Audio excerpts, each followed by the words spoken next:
They can't stop this show, can they? Thank you guys for being so patient and waiting a week for this live stream, because it's going to be a good one. I got stuff everywhere. I had to bring another table in here to hold all this stuff that I want to talk to you about and show you. We're playing show and share, show and tell, all the things today. But guys, if you're new here, and if you're not new here, whether you're new here or not, welcome to Go Groomer on YouTube. I'm so happy to have you here. I am Amy Lee, certified professional pet groomer since 2003, but it's my pleasure to share all of my secrets of the pet grooming industry with you so that you can provide the same level of quality care to your beloved pets at home as well as a professional like me. I truly actually am a professional. I know I look crazy. I'm just so excited to see you guys. I had to hold this back for 2 weeks, 3 weeks, because I had a problem with my channel. Yeah, there's bad people out there, but they can't stop us. So here we are, and I'm so happy. Guys, I have much more for you than just brushes, so you gotta stick around. I hope you brought your popcorn and your beverage and got your dog sitting with you so everybody's comfortable, because we're gonna have a great time tonight. It's pre-holiday season 2, and I'm getting in the spirit. Yeah.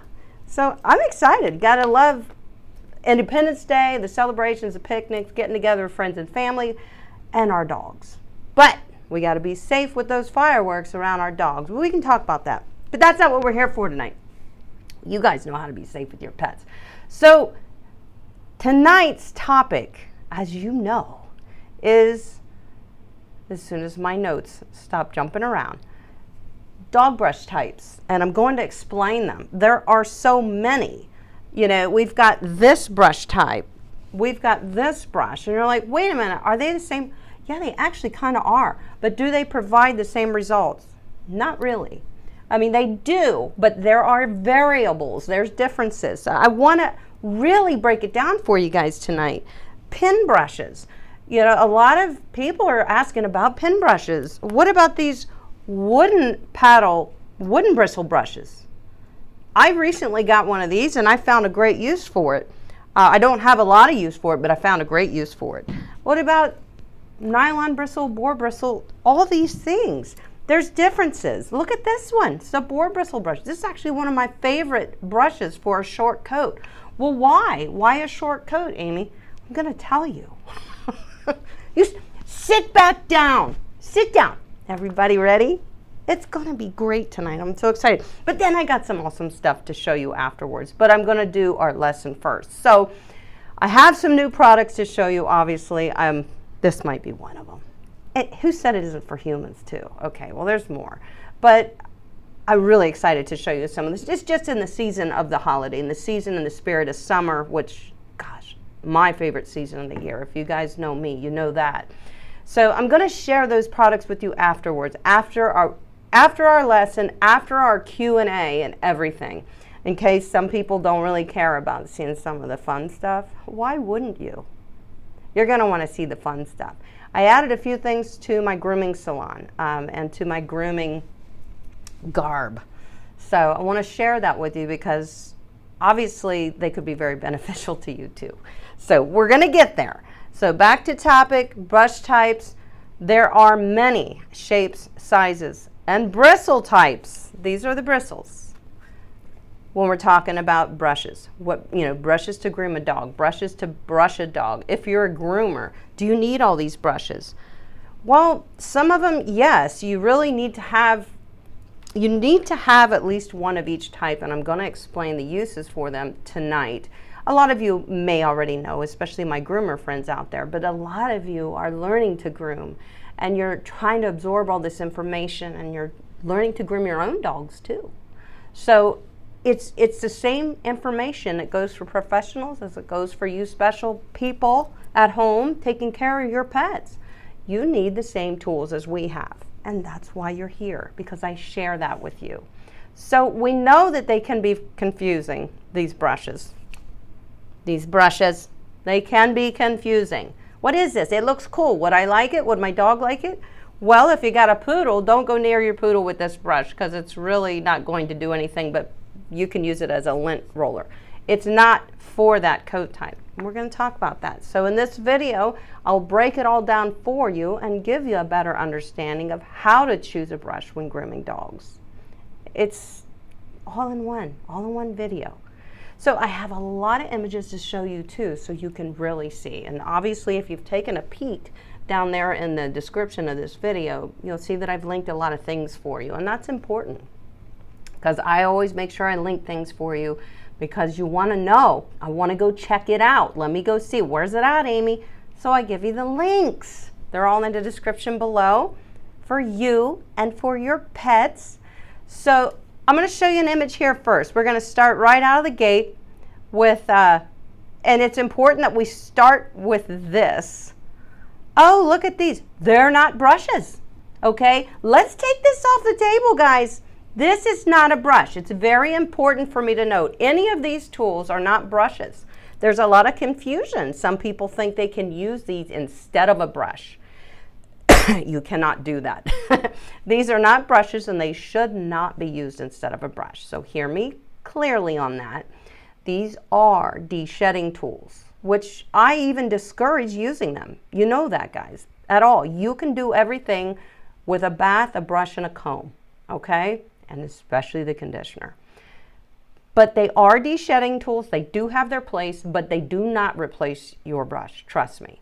So if you're not sure about these tools, I have an awesome video. It has like 600,000 views, and it's linked in the description below, but that video is all about de-shedding and de-shedding tools and what is the easiest and most effective and safest way to de-shed a dog. So taking this off the table, these are not brushes, okay?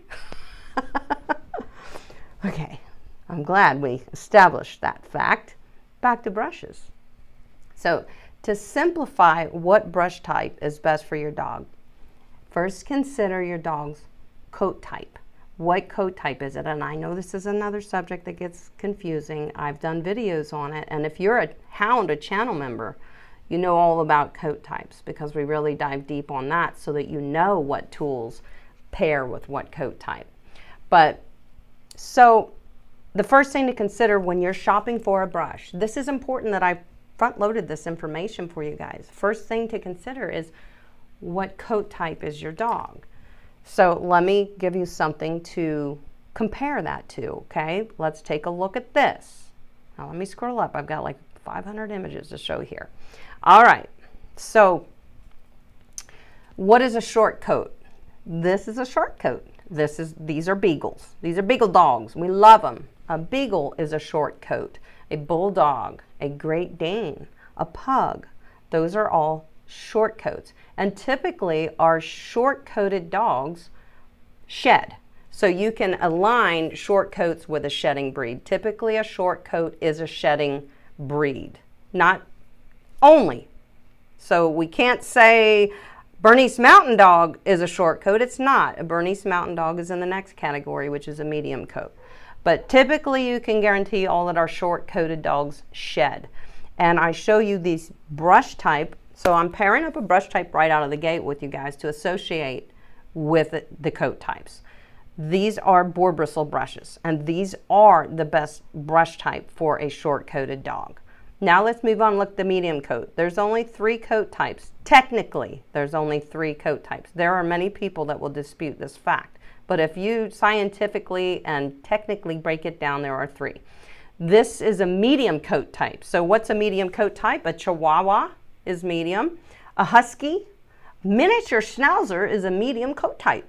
A Cocker Spaniel, hey, did you know that? It's true. They are. They don't have the same coat, but they have the same coat type. Typically, they have a dense, thick undercoat or somewhat of an undercoat, and they also have a longer top coat. So that determines the medium coat. And I'm showing you a slicker brush right here because this is ideal for this coat type, especially our heavy shedding medium coats, like our double coated, our Bernese Mountain Dog. This is a Husky. This brush is ideal for a Husky. Why? That's this brush. And they come in small, medium, and large. This is the Kenchi slicker brush, and I've come to really love it, especially for the double coated breeds when I'm de-shedding them with a brush. And the reason why this one is good for that is because this particular brush has such firm and short bristles as compared to this slicker brush. This is a slicker brush too. Doesn't have short bristles, does it? Well, it still has its place. You still could use this on a husky, but I'm telling you, the shorter bristles, firmer, shorter bristles are better on those double-coated shedding breeds like a husky or a Samoyed, or you get where I'm going, Bernese Mountain Dog, that kind of thing. So that's why I'm showing you this brush type with the medium coat. Now let's take a look at the long coat. The long coat, right here, oh goodness, that's a Yorkie. Yorkie is a long coat. This is an example of a long coat. A Havanese is a long coat, a Maltese, a Poodle, and most of our Doodles even are long coats. It doesn't mean the length of the coat, it means the type of the coat. And I'm showing you here a pin brush that aligns with most of our long coats. But really, the pin brush aligns with our long, silky haired long coats, like a Maltese, like a Yorkie. Anything that doesn't have a slight bit of undercoat. The pin brush is great for that, but only in those situations. Especially if you've got a Yorkie in full coat, you don't want to break the hair when you're brushing it because you really want to preserve that coat so that it doesn't break and it's nice and healthy. And your pin brushes are definitely a safer choice for that. But would you go for this on, say, that husky we were just looking at? No, because this is not going to remove the undercoat that's ready to come out. Double-coated dogs, double-coated shedding breed dogs, they need us to remove that undercoat, just what is willing to come out. And a pin brush isn't going to get us there. That's where this firm, short bristle slicker brush is going to come in handy. I have a bunch of brushes I will be showing you then, guys, and just giving you scenarios when I would be using them or why and what they look like. But it really does get confusing, I know. So now we've narrowed down those three coat types, right? We've got short, which is typically our short-haired shedding breeds. We've got medium, which our Cocker Spaniels fall in there, or Schnauzers and our Huskies. And we've got long coat, which is a Yorkie, all the way to Poodles and Doodles. Poodle has a very different coat than a Yorkie. A Yorkie's a silky coat, and a Poodle is curly, denser hair. But the structure of the coat is the same. That's why we put it in the long coat category. So now, I know you're confused, completely confused. So it's really not just this cut and dry. If you have a long coat, you can use a pin brush. Well, no, we've already established that. You can't use this on a Poodle. So it's not cut and dry. So let me explain. A Poodle is categorized as a long coat type, and so is a Yorkie. But I would not use a pin brush on a Poodle to prep the coat for grooming. I would use a long bristle slicker brush, such as this one. Now, picture time. Boom. Okay, why this one? The longer bristles, check them out. Compared to that other slicker brush that I showed you, this is a slicker brush. I showed you a shorter bristled slicker brush, didn't I? See, there's differences. Why? Why would I go for this on a Poodle? Because though Poodles have a long coat type and they are a non-shedding breed, I need a brush that can really sink into the dense, thick coat of a Poodle and remove dead hair to prepare the coat for clipping. It's so important. Got another picture to show you. So I have a couple brushes like that. So let's put these in comparison. So you see this is a slicker brush, so is this. The bristles on this are firmer, they're closer together, and they're shorter. The bristles on this one are a little further apart. They're not quite as firm. They're a little flexible, but they're longer, right? It's to sink into that longer, denser coat and pull it as we brush it from the skin out. So there's the reason. Could you brush a poodle with this? Yes. Would this one seem to do better? Yes. So yes, you can get the job done with either of these. But you're gonna want, for a poodle or a doodle with a thicker, denser coat, especially if there's some length to the coat, you're gonna want a slicker brush with longer bristles. And some of them are bent. We can just go all day with this. Why does this one have bent bristles? Why does this one not have bent bristles? This is designed, they're bent often because this is a longer bristle brush, so it's to aid in the sinking into the coat process is the reason why those bristles are bent. So I know it's crazy, just bear with me. We're gonna keep moving here. So I have another picture to show you. This here. So we talked about a long coat. Now, however, I do use a pen brush on a poodle sometimes too. I will break this out on a poodle only after I have slicker brushed it, went through the drying process to say 80%, the dog's 80% dry on a poodle. Then I will break out this pen brush and I'll finish the fluff dry with the pen brush to stretch dry and straighten the coat for scissor and clipper work. That's important. Let me speak on that for a second. So now we're looking at a pen brush. And I did tell you that you need a longer bristled slicker brush for a poodle too, right? But now I'm telling you, I like to finish the blow dry with this. And I'll tell you why. Stretch drying is, I don't know if you guys watch my stories on Instagram, but I did one just a few days ago. And I was explaining why and how I stretch dry a dog. So stretch drying is, okay, the dog is mostly dry. We've mostly dried him, we've slicker brushed him, we've force dried, we're fluff drying. And we want, say, you know, the hair on the ears of the poodle, we don't want them to be wavy. We want to straighten that out as much as possible. I pretty much try to straighten out the coat as much as possible all over any dog before I do clipper work or scissor work. Why? Because my scissor work and my clipper work is then going to be much more accurate. So in other words, in 2 days, when the dog's coat naturally starts to relax and take its a little bit of curl and form back, if I didn't straighten that coat all the way out, now you're going to see it's actually a little uneven. And you don't want that. You want the haircut to look great for at least 6 weeks, right? So we want to straighten the coat out as much as possible.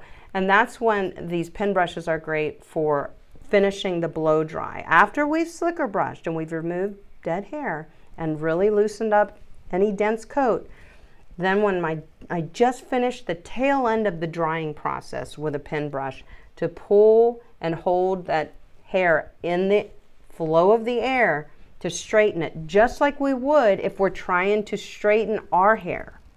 We have to pull it with the heat in the air flow and pull it straight so it dries straight. And that's when I really love to use pen brushes. Most of the time, that's when I use a pen brush.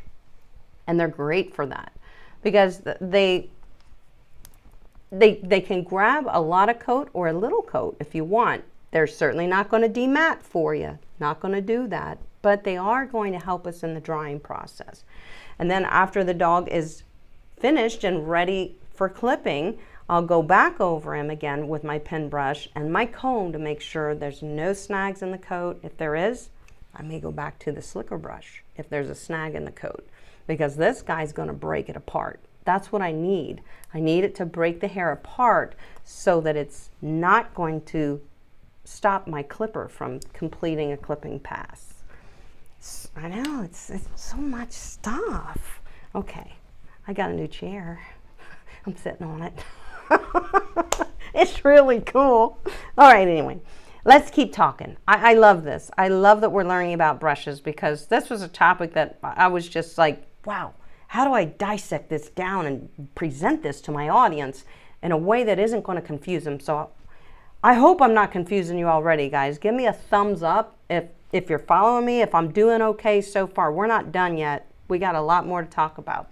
So Why a long bristle slicker brush instead of a short bristle slicker brush? We got that settled, right? The more dense, longer coat, you're going to want the longer bristles. Not so much a shedding breed. That's where the short bristles come in. It really grabs that undercoat and pulls it out, the coat that wants to come out. This guy is not as aggressive on undercoat, but he's more for a dog that has a dense coat, like a doodle or poodle. So now we've established that. Let's go to our next image. Let's talk about another brush. Oh yeah, gosh, there's so many. And I've laid out so many, so we'll be talking about them in a minute. And this is, again, another short bristle, very short bristle, but this is an aggressive slicker brush. So this is the short bristle slicker brush, and it's made to aggressively grab into the undercoat of a double-coated dog to remove it. It's better at that. These shorter bristle slicker brushes are better at grabbing into the undercoat. So that's one of the biggest things I'm trying to explain about the difference in the bristle length on slicker brushes. And we still are talking about slicker brushes right now, guys, okay? We didn't get to pin brushes in depth or anything like that. So short bristle slicker brushes perform better on most double-coated shedding breeds such as Labradors or Golden Retrievers. That's what I want you to remember. Now let's take a look at this. This is, again, that's that Le Pouche or Activette brush. They're both the same. But anyway, it is a slicker brush, but it is a longer bristle, isn't it? So long bristle slicker brushes are designed for coat types that are thick but have less undercoat, such as most of our doodles and even our spaniels. Our spaniels definitely don't have a ton of undercoat. They definitely got it, but nothing like a Bernese Mountain Dog, right? So this longer bristle slicker brush is a better choice for a dog like a doodle or a Cocker Spaniel, just like we're looking at here. They do have undercoat, but they have a lot of long furnishings and they still have a dense coat. So now let's move on. Now we're talking doodles. So the longer bristle slicker brush, like I explained, will definitely handle those thick coats that are longer than, let's say, 3 inches in length. That's when I would say, all right, I'm going to put down my shorter bristle slicker brush. I'm going to go for a longer bristle slicker brush because my dog's coat is still a coat that requires a slicker brush, but has longer than 3 inches in length. That's kind of a little bit of an indicator for me. That's not like a set in stone thing. It's just how I determine it, is when I go for the longer pins versus the shorter pin. Not that one. That one. Yeah. There's a lot of pictures up here. Okay, now I know where we're at. I'm back. All right, you still with me? All right. So let's jump into this. Let's get them up here on screen. Let's put them on the hot seat. Okay. Here they are. We're talking slicker brushes right now. Both of these brushes that I showed you a second ago are slicker brushes. We had the long bristle and the short bristle. They're both slicker brushes. They're designed to produce the same results, but they look different from each other. Why is that? Well, because of the density of the coat. So there are so many styles of slicker brushes, and this is where people get confused, and I'm showing you some right now. There are so many styles of slicker brushes, but I'm trying to keep it from confusing you.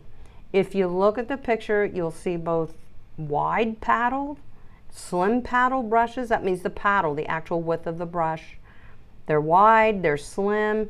The width of the paddle, you know, what is that? Why is it? The width of the paddle is for your comfort and ease of use on the type of dog that you're working with. If you're working with a smaller, more petite dog, you may find that the not so wide paddled brush works good for you. You may like that slim paddle if you're working with small dogs. when you're working on an isolated area that may need some attention, you may like that slimmer brush. So let me show you. Make sure you understand. Like this as compared to a more wider, slicker brush. See, it's way different. And say this particular brush itself, you can get it in a wider paddle.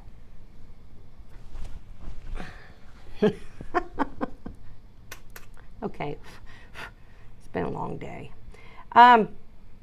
So these are the same brush. They don't make this blue plastic anymore. Now they make them all in the bamboo, but you can get this brush in this width, and this is it right here. So why? That's for your comfort. Let's say you've got a bigger dog, you want to cover a little more ground. This is probably going to be more helpful to you. Or if you got that same bigger dog, you may like this smaller one because you're like, I'm working through a mat here. You know, I'm breaking apart this mat, and I feel I have more control with this brush. So that's the difference of sizes. That's why you have those choices. But I do want to say I could brush out a golden doodle completely with, this is the small version of the Artero flexible slicker brush. I could brush out a golden doodle with that. I probably would get it done faster if I used the medium one. Okay, so that's the difference. So size usually just indicates the size of dog that you're working on. Or if you're working on really isolated areas that you have to work because they got a little tangly or you got little pricklies in there, you may enjoy the smaller brush because it's just easier to work with. See, I can hold it in my hand and still pick apart the hair at the same time.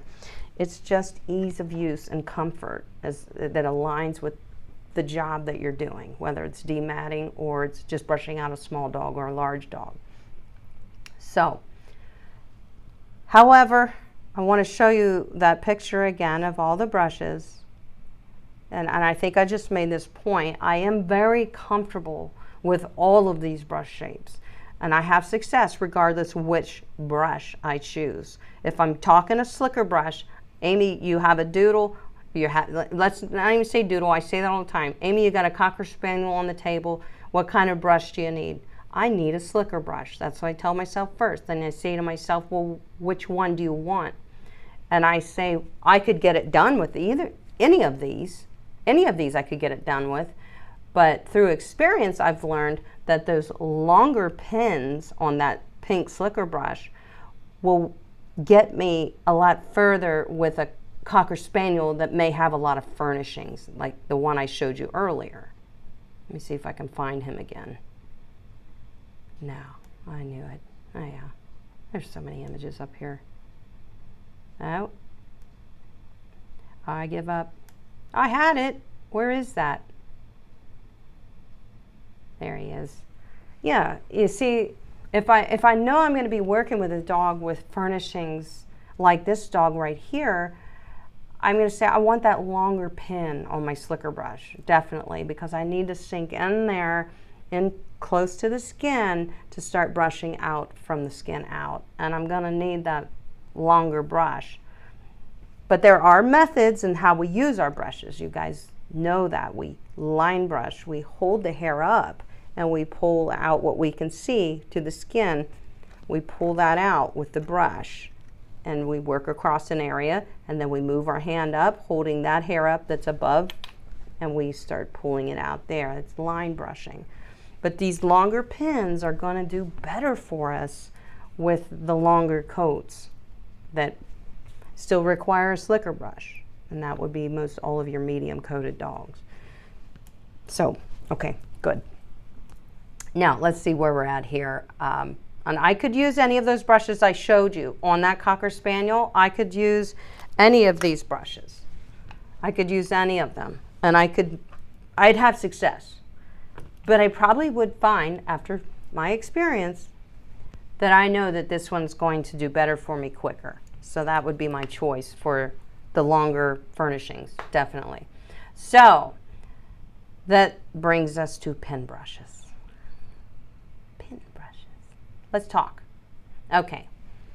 So Pin brushes, it's kind of the same scenario as far as pin brushes are pin brushes across the board, guys. And there are many different colors, shapes, sizes, all the things. But a pin brush is always going to do the same thing. It is designed for the silkier coats, the silky longer coats, or to finish your fluff dries on poodles or anything that you need to straighten out the coat. Typically, I choose a pin brush by size. That's the first thing I'm thinking of. So if I'm working on a small dog, I choose a small handled pin brush. If I'm working on a large dog, I choose the larger paddle, the larger handled pin brush.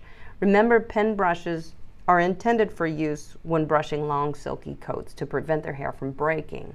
So they're a little more gentle for sure than a slicker brush, which explains why they don't remove undercoat, right? But they're great to use with fluff drying. You know, that's one of my methods to straighten the coat when I'm getting ready to do my clipper and scissor work during the drying process. Straightening out the coat for scissor work, definitely use a pin brush to stretch dry.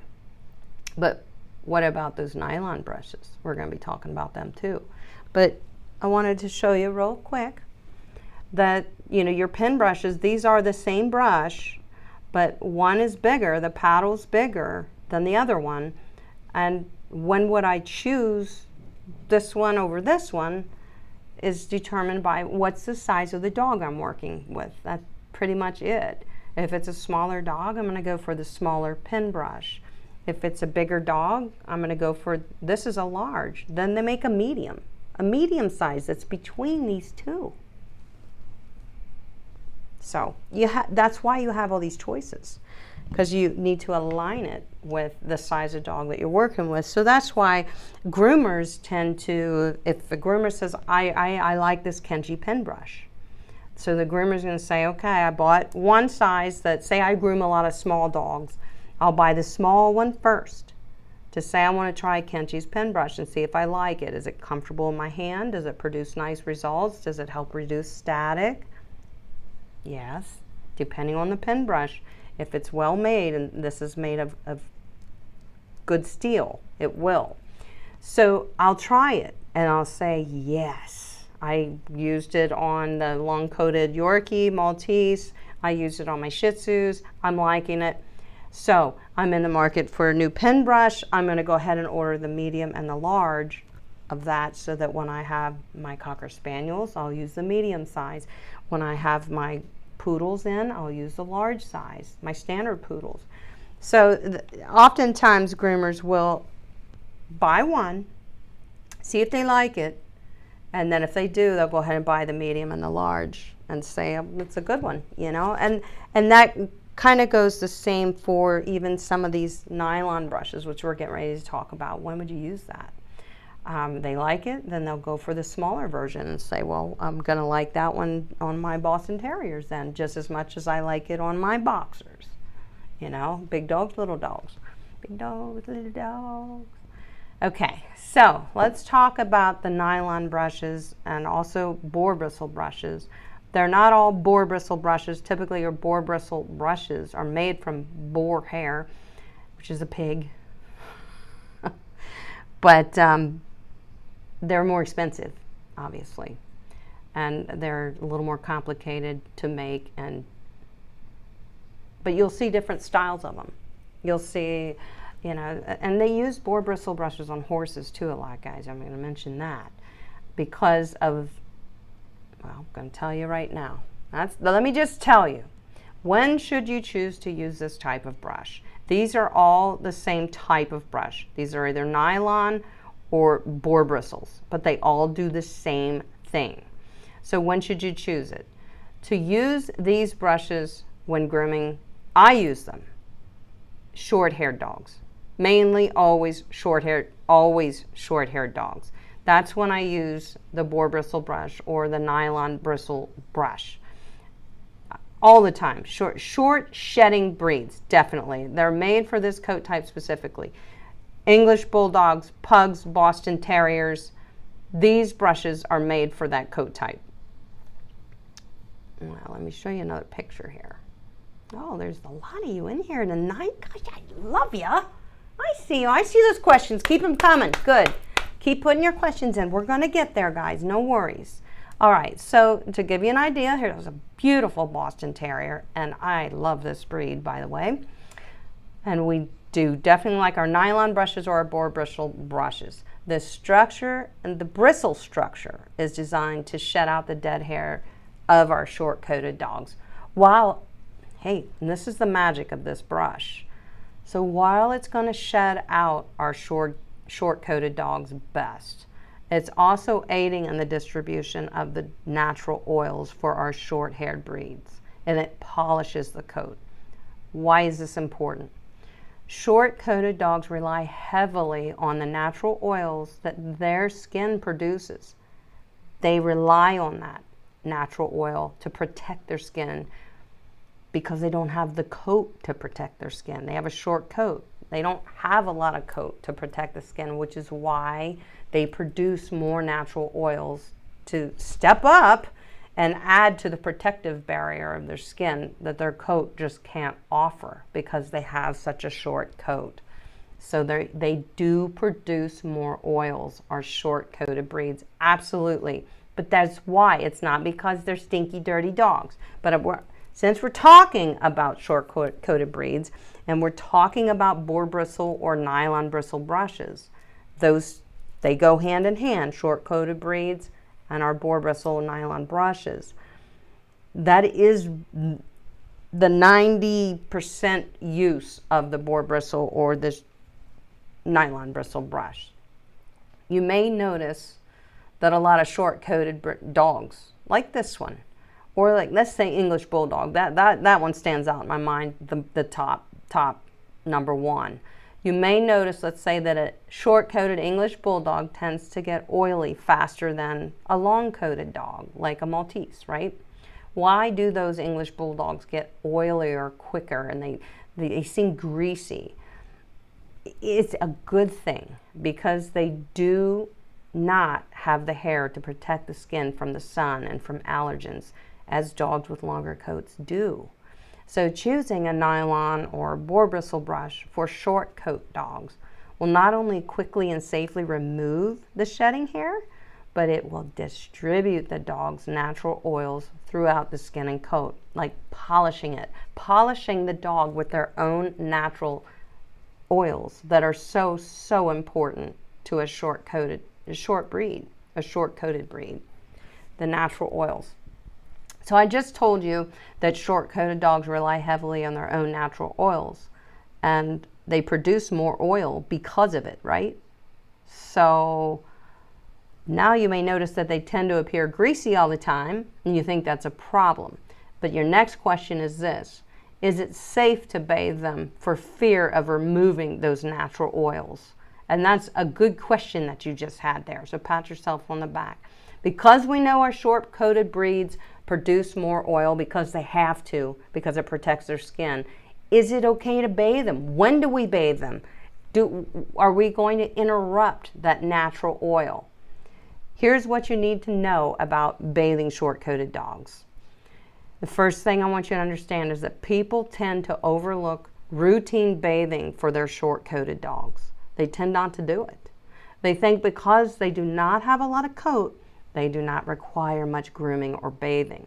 That couldn't be further from the truth. Short-coated dogs require monthly bathing and conditioning. Never bathe a short-coated dog without conditioning it. But you guys know that I tell you, don't ever bathe any dog without conditioning it after the shampoo process. We got to add that moisture back in to seal the hair cuticles. We've talked about that. I'm going to get off of that subject right now, but we're talking short-coated dogs. You definitely do need to bathe them. You always have to condition them. They need daily or weekly brushing with a boar bristle brush or a nylon brush to keep the skin and coat balanced. It helps distribute those natural oils and keep the dog's skin happy and healthy. The next thing that people should really understand about short-coated breeds is bathe your short-coated breed, say an English Bulldog, a Boston Terrier like we're looking at now, bathe them every month with and I mean it, no, every 4 weeks with a gentle cleansing shampoo, and never, ever, ever skip the conditioner after shampooing. That is very, very important, and you will have a short-coated dog that has a very well-balanced skin. I've linked the Petals and Tails shampoo and conditioner in the description below. It is a very safe and effective choice for any coat type, but it's game-changing for our short coat types. I'm telling you that right now. The Petals and Tails for our short coats, boxers, bulldogs, all of the bully breeds, all of them. The Petals and Tails is a game changer for those breeds. So you will find that linked in the description below. I definitely am on board with that product, with their products, or I would not be saying this. You can use my code that's provided below and save 15%, and that is the reason why I teamed up with them, because I loved the product and I wanted to save for you. So it's a wonderful, wonderful shampoo and conditioner. So any order that you make, you can save 15%, and you are definitely going to watch your pet's skin and coat health improve, honestly. And it's going to remain that way. Unless they have a definite medical issue, and then you definitely have to seek your vet's advice for sure. The number 3 thing that I want you to understand about short-coated breeds, like our beautiful little Boston Terrier there, I do love that breed, is a dog's skin cycle is every 21 days. So every 21 days, their skin completes a new skin cycle. And if you allow the old oils to remain on the skin while it's producing new oils. So now it's kind of got the oils that have collected yucky stuff, grime, allergens, and you allow that to stay in the coat because you didn't bathe them every 21 days, which is the ideal number. But I tell you 4 weeks because it's close enough. It's easier to remember 4 weeks. If you don't bathe them every 21 days or 4 weeks, it can counteract the good oil with the bad oil, and the good oil can't do what it was supposed to do. So, and then we get an overly greasy, and it could be itchy. The dog can turn itchy, or the skin could become irritated. Brushing with this is my favorite boar bristle brush for a short coat. This is a great brush. This is the Chris Christensen. I loved this brush on all. I had an English Bulldog, and this is what I used on him. In fact, he's probably still got his little hair in there. But that brush is wonderful in distributing the oils. Brush your Bulldog daily if you can. If you guys tend to sit outside on the patio or the back porch, every evening, he would follow me around if I got this brush out because it just felt so good to him. It's very good for their skin to brush them. But I need you to understand that bathing them and conditioning them, and always over rinse everything off the skin, is the key to keeping a short coated dog in alignment with a boar bristle brush, to use this every day and weekly. That's the key to keeping them from dry, flaky, irritated, itchy skin. People tend to think they don't have to bathe their short-coated dogs, but you really do. And that's why they end up being the ones that have the most issues with diagnosed as allergies at the doctor's office, at the vet, because people don't think they have to bathe them. And it becomes a battle, the good oils and the bad oils that we never took out, and now the good oil is trying to do its job, and they're all just becoming old, like motor oil in the coat. It's just not working. So bathe and condition your short-coated dog every month and brush them often with a boar bristle brush. That is the key to keeping your Bulldog, or your Great Dane for that matter, out of the vet's office for skin and allergy treatments. It really is the key. So before I get to your questions, I'm so excited, let me show you some of the different brushes that I have here. I want to explain to you when I would use them. So let's start with, we started with the slicker brushes, was our first category. So these are all slicker brushes. And why would I have so many? Well, let's just refresh. If it's a longer coat like a Cocker Spaniel with some furnishing, some longer coat, For even, say, a Schnauzer that has nice long furnishings, I'm going to want the longer pinned slicker brush versus a shorter pin. This one's going to do a good job. This is my favorite universal slicker brush, really, for any coat that needs a slicker brush. But this one is going to do better on those longer coats that require slicker brush, like your Cocker Spaniels and even the Bernese Mountain Dog. They tend to have pretty long coat. But that's the difference. So shorter bristles versus longer bristles. So hopefully that you guys remembered the reason is these shorter bristles are firmer and they sink into that undercoat. The dogs that have the dense undercoat, they sink in there a lot better and get it out for us. And these are just a little bit differently designed for our longer doodles with longer hair and a denser coat than a dog that has a dense undercoat. There's a difference. But they come in different shapes and sizes. All these 3 slicker brushes are going to produce the same results. They will. But it's a matter of which slicker brush do you buy, you know? Should you buy a long pin slicker brush for, say, a dog that only has like a 1/4 of an inch of coat? It'll work. It certainly will work, but you might like this one better because the dog's coat is shorter, and this just sinks in nicely and does the job quick. So those are some of my favorite slicker brushes. Slicker brush is what I use 80% of the time for most dogs that I groom.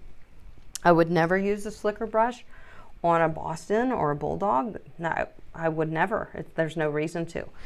That's when we go for our boar bristle brushes or our nylon brushes. These do the same thing, okay? They polish the coat and they help distribute those oils through the short coat of the dogs that are like English Bulldogs that have a short coat. They have a lot of natural oils. So they need a brush like this that's going to definitely remove the shedding hair, because most all of our short-haired coats are shedding breeds. So we're going to need a brush that's going to remove it, but also going to help distribute the oils. Then we see this brush. So what is this? It's like a hopped up pin brush, right? Kind of. These are wooden pins, and this is metal pins. And basically, you can use these wooden pin brushes where you would use your metal pin. So if you have a long silky Yorkie coat or even a bearded collie that you've brushed all out and everything, you can use this. This is nice. It's going to be more delicate than a slicker brush as far as breaking coat. We don't want to break the long coat, especially if we're showing the dog. You have to be very ginger. I found that I really like this paddle brush, this wooden paddle brush. I found 2 places that I really like to use it. After I'm de-shedding a large breed, like say a golden retriever, a large shedding breed, I've bathed, conditioned, towel dried, I've force dried the dog like 80% force dry. Now I put that stand dryer on, or I may just keep my force dryer and hold it back further from the dog. I'll grab either this wooden paddle brush or a pin brush, and I just start to move along the dog with the dryer still and pick out, and you can see the shedded hair that's still hanging in the coat, and just pick it out. Let it fly across the room. And I found that I really like this brush for that. That's also a time when I would use a pin brush. But that's a use that I've found that I like this. This is the Kenchi brand of the wooden pin paddle brush. That's why I find I like it. The second area that I like to use this brush is on my own golden doodle. When he goes outside, we have a whole tree line around our property. And he picks up a lot of stuff on his coat, in his coat, and I can easily just stand him right on the porch before we walk in and just kind of get things off of him. And that's what this brush is wonderful. I would choose a pin brush for that as well. But I found that I really like this wooden paddle brush for that. So this is a use that I have found for this in my daily grooming as a professional and then as a pet owner. Pin brushes, again, so we'll touch on them one last time. Pin brushes are to be used on mainly our longer, silkier coated dogs that really don't have an undercoat. So they don't shed. Like our Cocker Spaniels have a bit of an undercoat as compared to a Maltese, right? A Maltese, little white, beautiful, long, silky Maltese. So I just need a pin brush to brush and dry that dog. And it's probably going to be sufficient as long as I maintain the coat with daily and weekly brushing. And it would be fine. If the coat starts to get matted, you're going to have trouble with a pin brush. They just don't break the mats apart as well as a slicker brush would. And that's an isolated area. So you would pull apart the mat, sort of pull it apart with your brush, brush it a little, comb it, see if it still snags. Slicker brushes break apart mats much better than any brush type. So that's, if you have a dog that's longer coat that you do use a pin brush on, you should still have a slicker brush for those times where you really need to get in there and break apart an isolated area that may be matted gently, because it's a little more aggressive with grabbing the coat. All right, so where are we at here? Where are we at here? Are we ready for Q&A? Oh, I have one more thing. Yes, we should do Q&A first. Let's do Q&A, and then I'm going to show you the new stuff that I bought, okay? How about that? Let's jump into questions and answers. Let me find my spot here for when we get back to business. All right. Here we go. There's where okay, good. I'm going to scroll all the way up to the top, and I'm going to see, I can only catch the people that put a line in front of their question, and you guys are really catching on. I got to tell you, I'm proud of you. There's a lot of questions in there. I see them. David T. Impossible Pup is super chatting. Well, then Impossible Pup is getting a salute as soon as I can find it here in my messy dashboard. It's just full of stuff today. There it is. Thank you, Impossible Pup, for the super chat. Thanks for being here with us tonight. Thanks for being an awesome pet groomer. And thanks for being a friend. I've gotten to meet Impossible Pup many times at shows. We have a good time. We always buy too much stuff. We run around together and buy everything. Do you have this? No, here, go buy it. Did you ever try this? No, here, you should buy it. Anyway, it's fun. Thank you so much. So let's start our Q&A. Michelle says, could you tell me what brand of clippers and blade guard comb you like best to clip a Cocker Spaniel short on the legs, or would you use scissors for the legs? You know, if you're going shorter on the legs, guard combs and blades are the way to go for a Cocker Spaniel. You'll be there all day scissoring that. Unless you're planning to leave a shaped leg, then you should scissor it. So what blade or clipper, it doesn't matter what clipper. As far as your A5 clipper, you need an A5 style detachable blade clipper for a Cocker Spaniel, no doubt.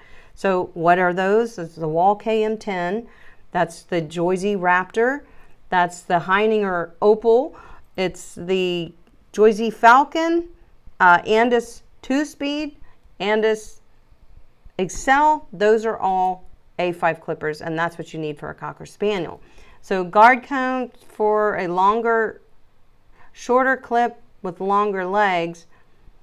I would do probably a number 7 on the Cocker Spaniel pattern, because they do have a very thick coat and it looks pretty when you do a 7. And then I'd probably choose like a 3/4 of an inch guard comb to do the legs and the furnishings, and it would just leave it a little fuzzy and it would look pretty. So that's my suggestion for a summer cut for a Spaniel. That would really cool them down. It would be less brushing and bathing for you and the dog in the summer months. It shortens, and not less brushing and bathing. I just mean it shortens the amount of time it takes you to brush them. It shortens the amount of time it takes you to wash and dry them. So it's a good to have that break, you know. So good question. Lois says, I have a neighbor who recently rescued a long-haired Chihuahua. She appears to be getting matted. If it becomes necessary for her to be a shave down, will she develop alopecia like a palm? She could, because some groomers will shave it down with a 10, and you don't know that. I don't know if you would know that. I wouldn't. If somebody brought me a Chihuahua and said I need to clip it, a long-haired Chihuahua that is a double coat, first of all, unless the dog is completely matted, there's no reason to shave it. Once you shave it, it is going to mess up the coat growth, the ratio of undercoat versus top coat. So I can't get any blade if it's matted and I can't demat it. The only blade I'm going to get through that is a 7. So it's got to go short.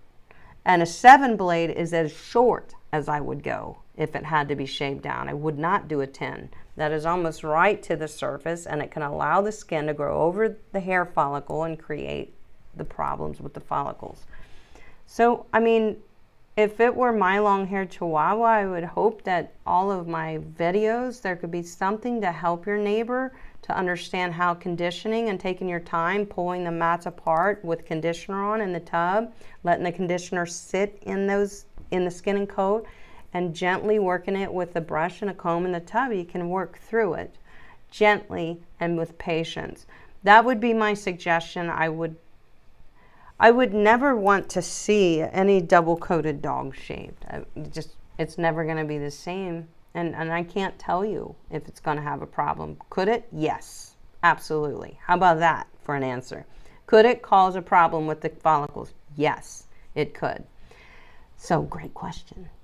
CMM says, once a mini schnauzer is clipped, it is advantageous to their skin to be brushed. Yes, with a boar bristle, sure.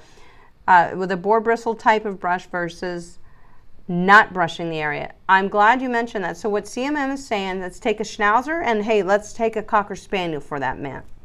Schnauzers and cocker spaniels, we do that shorter pattern set with a 7. You know, we call it the jacket, clipping down the jacket. The pattern set on a schnauzer and a cocker spaniel. People tend to then, when they brush them in the meantime, you know, we're not going to groom them again for 6 weeks, give them another haircut. So when they brush them, they tend to only brush the furnishings, the legs, the belly, the chest, the beard. You can't forget to brush what we clipped. Though we clipped it, those follicles share so many hairs, they're still quote unquote shedding. And unless we help release it, they could become impacted. And it does happen a lot with schnauzers, and it does happen a lot with cocker spaniels when we take the pattern set down with a 7. So that is a great point. What CMM is saying is brush that too. Choose a boar bristle brush. I wouldn't want to use a slicker brush down the pattern of a dog that's been clipped with a 7 because it's like to the skin. There's no reason to use this.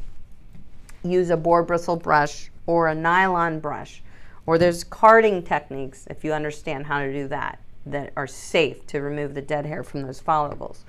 But that's a great point, because that is how a lot of schnauzers get those, what we have determined to call them schnauzer bumps. That's where that comes from. Good point, CMM. Thank you. Next question comes from Diane. I believe I'm trying to stay on track here. Okay, Diane says, I have Chris Christensen long bristle brush, which is probably a lot like this one.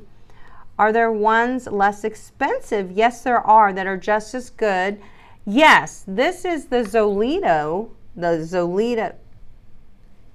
Can you see it? Zolita. And she has a website. This is her brush. I like this, but this one's a little pricey too. And there's also on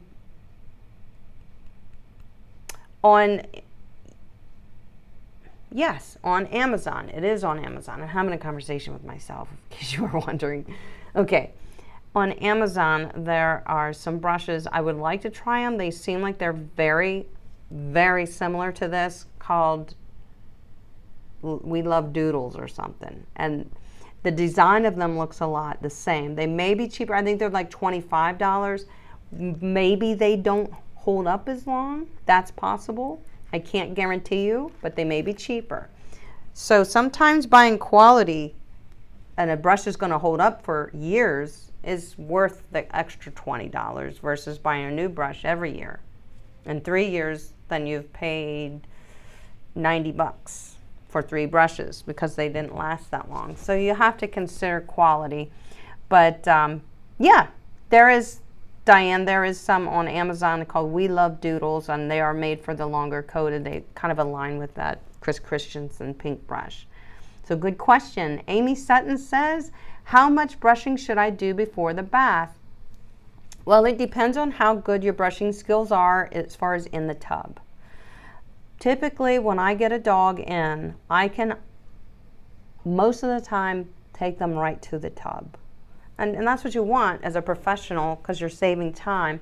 Because I know I can gently, without hurting the skin, because I'm very trained and confident in my brushing abilities, that I can get through it with the conditioner in and gently brush the dog. If you're questioning, are you putting too much pressure on a brush? You definitely don't want to wet brush a dog because their skin is more tender when it's wet. But that's what I would do. I'd get them right in the tub and I would brush the conditioner through once we get to that step, and then take a comb even in the tub when the conditioner's still on and say, yep, I can run a comb through every part of this dog. Now I can rinse the conditioner off and we can start drying. How much brushing should you do before they get in the tub? If there are areas of concern, you feel some matting, always separate the mats with your fingers first. It helps. Separate and pull them apart a little bit. Don't pull the dog's hair. Pull the mats apart from themselves to separate it a little bit. And then start using your slicker brush and breaking it apart like this. Check with your comb. Still there. Pull it apart. Slicker brush it, check with the comb. It's a recycling process until you can get the comb through it. Never use a comb to demat. You know that though. So areas of concern, I would brush out pre-bath. So if there was some matting, yeah, I would. If it was an area that I know I'm going to shave, say the dog has matting in their privates, I would never demat a dog's privates ever because we shave that with a 10. So no dematting there. Ears, tails, often those are where the mats are coming into your salon. That's where you're going to see them mostly, ears and tails, because that's where the hair is much longer and fuller. So I usually always brush through the ears and tails and then get them in the tub and off we go. So that's a great question. Diane says, what are the reasons that you would buy a small slicker brush over a wider paddle slicker brush? Well, we discussed all that today. And I'm not going to go over all of that again. It's in the video, so you have to go watch. But one thing, just to answer that quickly, is if it's a smaller dog or I'm working on an isolated area that's matted, I may go for a smaller slicker brush. That would be the reason why I would. But however, we discussed tonight about the length of the bristles. Some have shorter bristles, some have longer. So you're going to have to go back and watch that because that may determine which one I use. But these are all different shapes and they are all slicker brushes. Make no mistake, they do the same job. I could do any job with any of these dogs, but I may prefer to use this one on a longer coat or whatever, and this one on a double coat. So we talked about all that tonight, and I know it's confusing. So just go back and watch the video 100 times. Doesn't that sound fun? Maybe not. All right. So, but I know it's confusing, Diane. I'm trying to help you. CMM says, is the new bamboo Artero double slicker brush flexible? This sided slicker as flexible as the plastic? It's the same. I specifically went and talked to Artero at a show because I said, I want this brush. Where is it? And he said, we don't make anymore. And I said, you stopped making it? And he handed me this and he said, no, it's now a bamboo handle. And I said, all of them? And he said, yes. I said, okay, so it's the same brush. He said, yes. No, they are the same flexibility. absolute same. They just took this away, probably because they couldn't, their supplier, it was probably a supply issue for this plastic. It usually always is. And they said now they're all going to be the bamboo handle, and yes, they are the same. They absolutely are the same. I still have some of my old blue ones, and they all perform the same. So, good question. I bet you other people wonder that too. I see Cheryl has a question. Can you explain the differences in the two different sides of the Artero slicker brush? Great question. What is the different sides used for? I have a rescue terrier and it's more of a wire coat. Excellent. One side of this brush is for dematting, and it says on the brush packaging, I believe you would know it when you put it in the dog's coat. I believe the dark side is for dematting and the white side is more for just your regular slicker brush activity. But I can demat a dog with either side. It's all just sometimes to confuse us. But this one does have a difference in the bristle pattern and the length. So as you can see, it looks a little shorter on this side, which makes sense why it's made more for being aggressive with mats or thick undercoat. So you would use the darker side if it was if you were brushing on a dog with a good bit of undercoat or matted. And then this is just for your regular routine slicker brush activity. That's a great question, Cheryl. I know a lot of people wonder that too. And that goes for other brushes as well, that you'll see there are differences on the sides. Dirt Princess is here. Hello. Says Amy, let me see if I can find them. Okay, Amy, if our best brush is shorter, stiffer, slicker for a German Shepherd, okay? So let's picture this. If our best brush is like this type for our German Shepherd dog, do you still recommend the Artero for the tub brush because it's flexible? That's a great question. I absolutely would. And the bamboo isn't going to be affected by the water. But as you can see, this is one of my favorite Kimchi brushes. As you can see, it's a wood brush. It's taken some abuse. So even just using this in the tub would deteriorate it more because it's losing its finish because I've used it so much and dropped it so many times. But yes, the flexibility of the Artero slicker brush is going to be a good call for in the tub. Give you that little bit of softer hand. I like that way of thinking, absolutely. So yes, that's a great way to think of it, Dirt Princess. Use your flexible slicker brush in the tub when the dog's wet for your German Shepherd, absolutely. Good question. Linda Heath says, is it bad to use a cat brush on a dog? Well, typically cat brushes are the same as dog brushes. I had a cat, long-haired cat that I groomed for years. I don't buy cat or dog brushes. Sometimes they're just marketed to us like that. I buy brushes for dogs or cats. So like my Artero Flexible would be just fine for a cat. My pin brushes are going to be just fine for a cat. Unless they're matted, I may have to go to this. So I don't know of a brush that is actually a cat brush.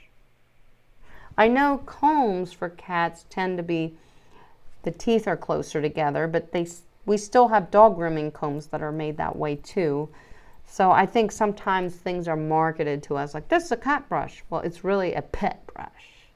It's for a dog too. So I'm not sure if you have a specific brush that is different and you feel like that, you know, it looks like it wouldn't do the same for my dog.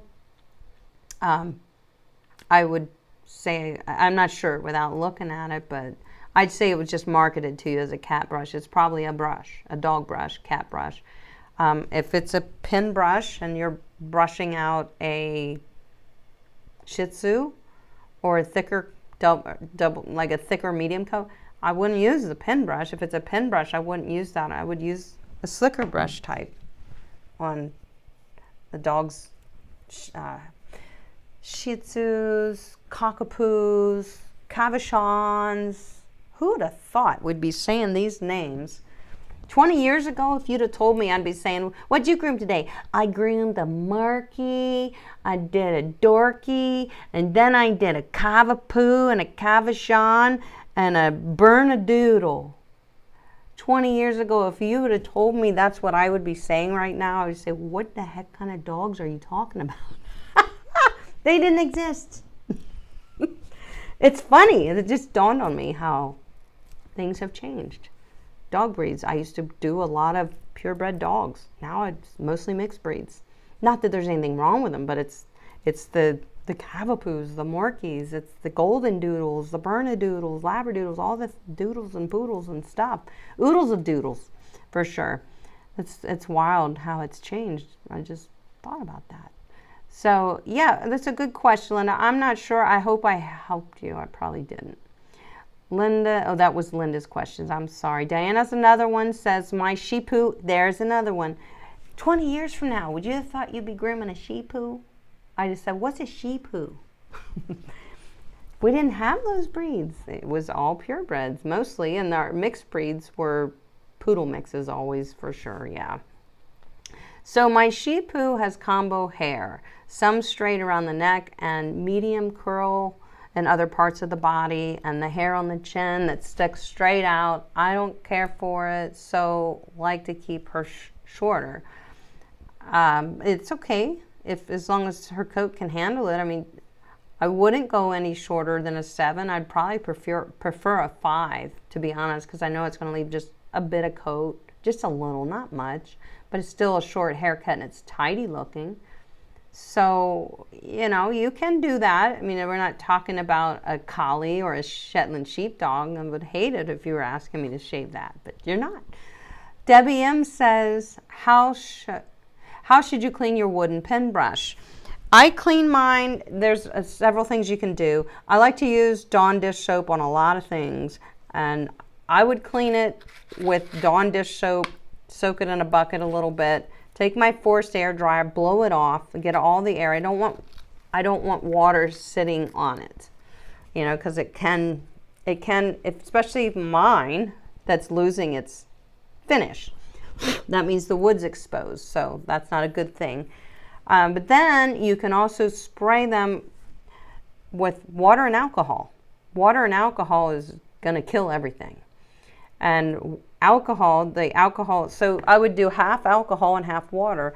The alcohol is going to dissipate. It's not going to go into the dog's skin. It will go away and evaporate. Unless you spray it and put it right in a dog's coat, you don't want to do that. You want to spray it and let it sit out and dry and evaporate.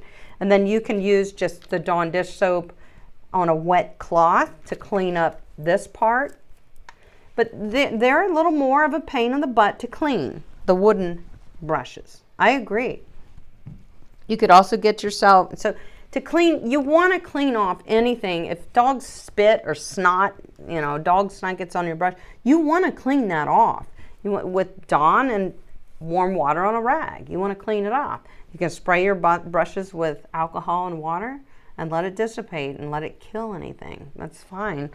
So I know it's a pain with the wooden handled brushes, and you wonder sometimes if you're going to damage them. I find that they're tougher than we think they are, as far as they have a finish on them that protects the wood.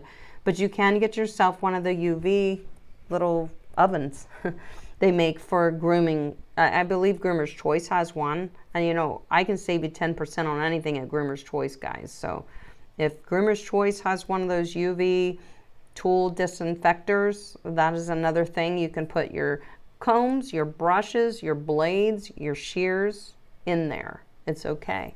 So that's another way that you can disinfect them. Beth says difference between curved and flat head slickers. It's just for comfort. This is flat, this is curved. More like this, curved. It's ideal to get you going in the right direction.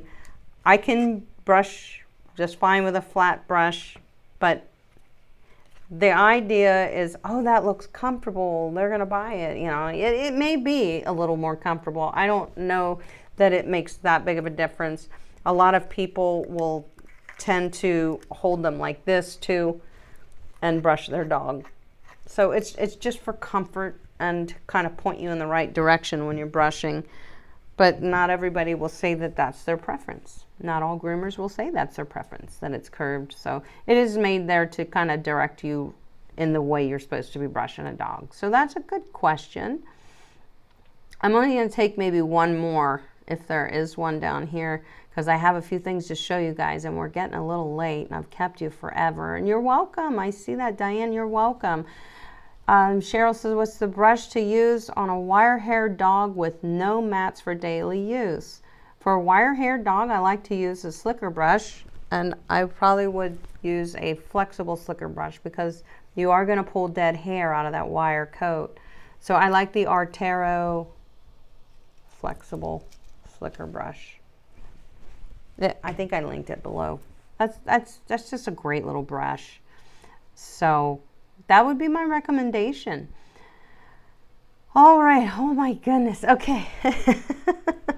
Aaron Snader's in here. Woo, we love your bandana. Well, speaking of bandanas, that's the last thing that I was going to show you tonight, is because we are quickly approaching the 4th of July, my friends. Are we not? Yes, we are. I ordered some fun seasonal items for the dogs that I groom, for my own dog, and I've linked them for you below, but I'm going to show them to you. We're talking bandanas, bows, pet safe, nail polish for your dog, bow ties, and more. So then I have a couple of other things to show you. So let me show you those first. And these are linked below. All this is through Groomer's Choice. If you buy from Groomer's Choice, you can get 10% off your entire order. So we got bow ties. They are adjustable. I cannot do this. So you can adjust them, and they are absolutely adorable. I was going to wear one, but I was like, that's too much. It takes away from my bandana. So I didn't want to wear both. But aren't they cute? And you can get an assorted pack too. So you can change them up on your dog. So you want red today, you want purple tomorrow. What color you want today? You pick your color and I'll put it on you. This is the bandana that I'm wearing. Gus also wears it. Gussie has one. So we're twinning. But I was like, I'm going to put this in there for the live stream because I think it would be fun. And so these are really, really cute. You know, you just make your dog the star of the barbecue, you know, for the holiday, right? You can just add little things. This is something I'm getting ready to try. These are the Warren London Pet Polish Pins. And I just did a video a couple weeks ago of painting a Shih Tzu's nails. I was with another groomer, and she did this little gorgeous Shih Tzu named Charlotte. Put bows in her hair and painted her toes. And it's just a very enjoyable video to watch. If you haven't watched it, you're going to learn some things in it, but it's just enjoyable to watch. You go watch it. It's really good. So I thought for the 4th of July, I'm going to paint Big Gus's nails red, white, and blue. How about it? I'll definitely turn that into a short on YouTube so you guys can see it. We are getting super chatted up in here by Janelle Lawrence. Janelle, you are so getting saluted for that. What did she say? Thanks for sharing your knowledge and experience with all of us. I hope that life always is wonderful. Oh, and I hope that it is for you guys too. And you, Janelle, thank you. Thank you for always being here. All these years we've been together. We're like family. Janelle started following me when I had like 300 followers. And now we're at 217,000 followers. Who's making a difference in the world, guys? We are. Pets are benefiting. It's awesome. Your pets are benefiting. That's the best part about it. All right. Then I got, this is why I was excited, because I got all these cool things in front of me. You guys couldn't see it. I got these assorted little bows. They have these are so affordable at Groomer's Choice, and they're so adorable. But you know what? Even if you don't have a little poodle or Shih Tzu to put bows in the ears, I often, as a groomer, will just slide one of these on a dog's collar when they leave, and the pet parents love it. Some pet parents don't care for the bandanas. They're like, oh, I don't like wearing that, or they think the dog shouldn't wear it, that it may be uncomfortable. So I would slide one of these bows on their collars when they go, and that just made all the difference in the world for my pet parents, no matter if it was a boy dog or a girl dog. That's why the assorted pack is nice, because you can get some things that are definitely more feminine, and you can get stuff that's a little more masculine. And, you know, when you're sending each dog out the door, a 10-cent bow just made the pet owner's day. And when the pet owner is just joyous and happy when they pick the dog up, the dog knows it, trust me. The dog's like, she thinks I'm gorgeous. It's just a win-win for dog and for pet parent. It's great. So I got those, but then I got some cool stuff. So let me show you a couple other things here. Oh, let me show you this one first. This is nice. It's actually sitting right there. Okay, but you can't see it there. So let me find my picture. I have so many. Those are the bows. So these are the bows and the bandanas and the bow ties. They are so adorable. But then this little thing, this I love. So I ordered this handy little tote bag. This is from Groomer's Choice.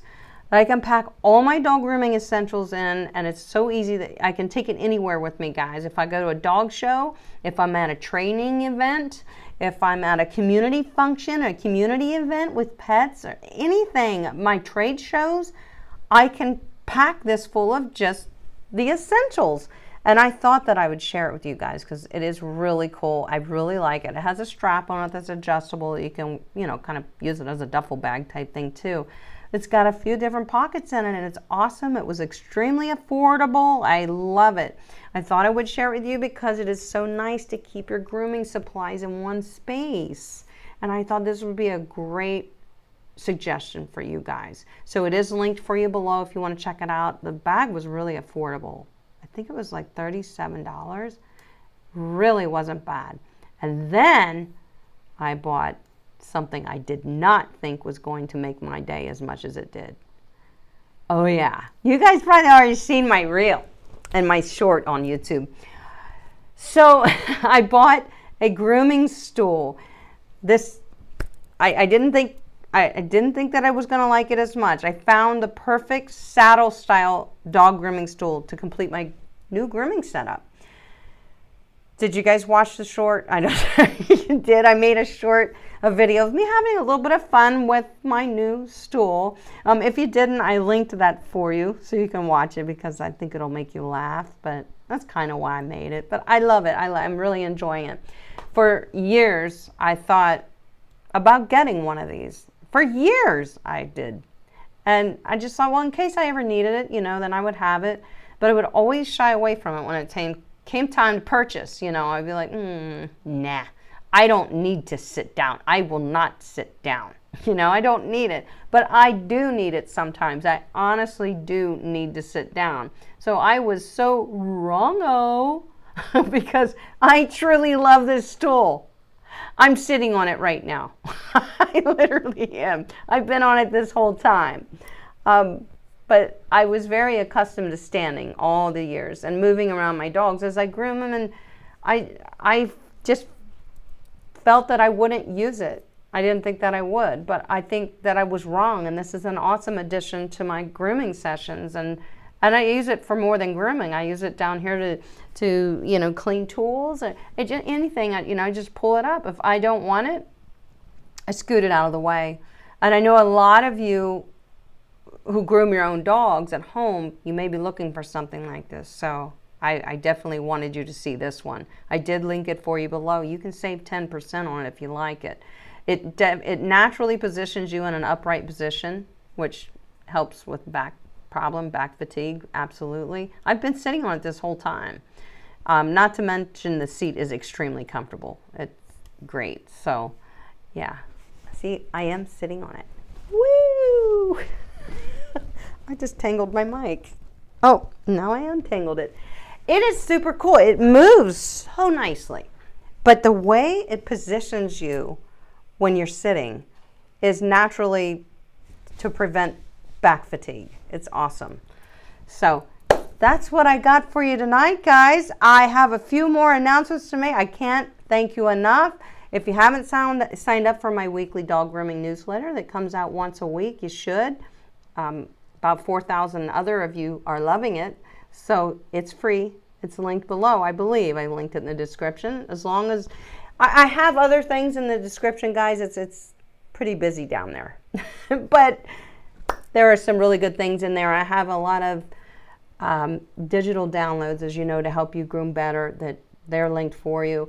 Channel members, my hounds, if you're not a channel member, you can become one. It's linked for you down below. I'm getting ready to release another video for you hounds this Sunday. It is the second video in a series of 3 on the Boo Boo Blueprint, and I can't wait to give you that. If you're not a hound, you can certainly join the channel for $4.99 and get way more than that in value of the content you're going to get as a hound channel member. But yeah, so I've got that video getting ready to come out for you guys. I'm working on another video for everybody that's going to come out. Very busy working on all that stuff. Also, if you guys don't remember, all these live streams live from the grooming tables. They will only be available for 2 weeks, and then they get turned off to everyone, but they get turned on to channel members. So that's another thing. My channel members have access to all past live streams over the last 6 years, which they are really good. There's some really good ones, really, really good ones. So that's all I got to tell you about that. I am going to leave you tonight with a salute. I won't see you before the 4th of July, and I want you all to have a happy, safe holiday. Enjoy your friends, your family, and your pets. Be safe. Be mindful of your pets. Don't take them to picnics that are going to have fireworks. Please don't do it. It's hard on them. Just don't do it. But if somebody does have fireworks, just take them in the house and sit with them. Just be with them. Don't leave them out there to deal with that. It's crazy. And they are nuts around here. The fireworks in our area within a 15-mile radius, they're going off everywhere. It's crazy. Here is your Farmer's Dog commercial. We love it so much, but don't forget, I can give you a free, 100% free trial of the Farmer's Dog for your dog. Fresh food. The benefits are immense for feeding your dog fresh food. This is delivered straight to your door. I would love it if you tried it. This is what I feed my big Gus. And if he could tell you right now, he would tell you how much he loves it too. So we're going to watch the commercial, the Super Bowl Farmer's Dog commercial that touched the hearts of everybody all over the world. Get your tissues out, because you will know how much you love your dog when you watch this commercial. I love you guys. I'll see you in 2 weeks. Long live dogs.